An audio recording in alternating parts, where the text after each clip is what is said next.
It all started with small comments and glances that seemed harmless. What appeared to be a simple playful provocation from my brother-in-law ultimately pushed me to the edge, leading me into a dangerous temptation. Join me as I recount how a family bond almost destroyed everything I had built with my husband. My marriage to Marcos had been, in many ways, everything I had ever dreamed of. We met young and built a life based on love, trust, and complicity. But over the years, routine began to set in, and the passion that once united us slowly started to fade. Although I still loved Marcos, there were moments when I felt trapped, yearning for the spark I hadn't felt in a long time. During this time, Mateo, Marcos's younger brother, was always around. At every family gathering, he brought a fresh, relaxed vibe, and for a long time, I saw him only as a good brother-in-law. But then, something changed. At first, it was just small comments. I remember one time during a family dinner when he said with a smile, "I've always been surprised at how you can be so beautiful and so organized at the same time."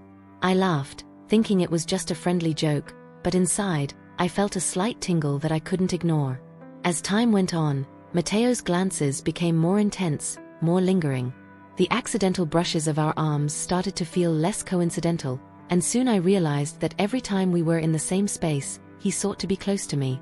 I began to notice that he watched me from across the table at gatherings, and that attention, which initially seemed harmless, began to awaken something within me.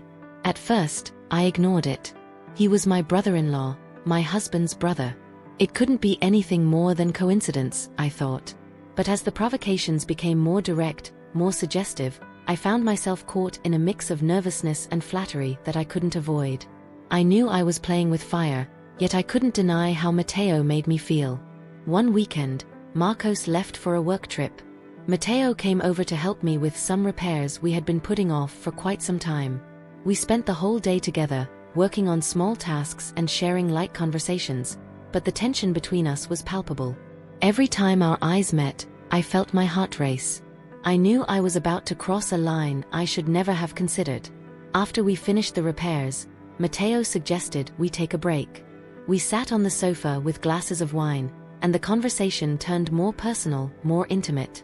We talked about our lives, our frustrations, and without realizing it, I started sharing things about my marriage that I had never voiced aloud. Mateo's closeness made me feel alive again in a way I hadn't experienced in years. Suddenly, he broke the silence with a statement that took my breath away.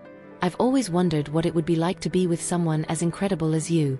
His words were sincere, laden with desire, and I found myself torn between reason and emotion. "Mateo." "We shouldn't," I murmured, my voice trembling. He leaned in closer until I could feel his breath on my skin. My heart raced uncontrollably, and though I knew the right thing was to stop him, a part of me wanted to go further, to feel that excitement, that spark I had long missed. "We don't have to if you don't want to," he whispered, his voice soft yet filled with desire. My thoughts were clouded.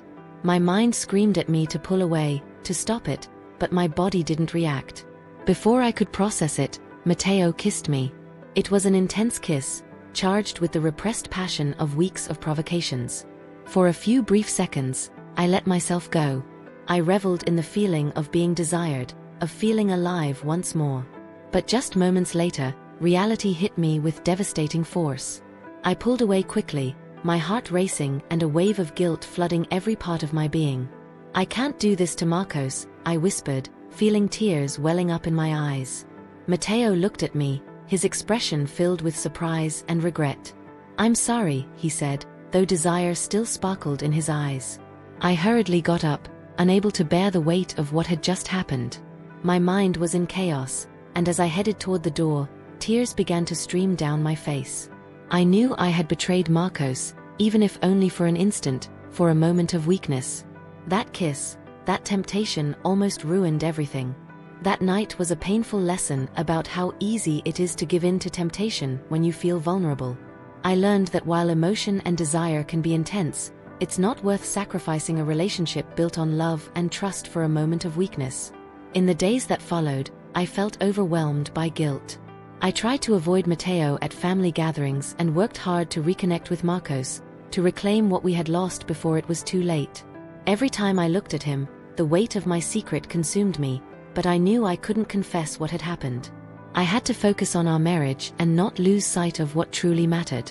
Now, I am more determined than ever to value what I have with Marcos, to strengthen our marriage, and to never again fall into a temptation that could destroy everything we've built together.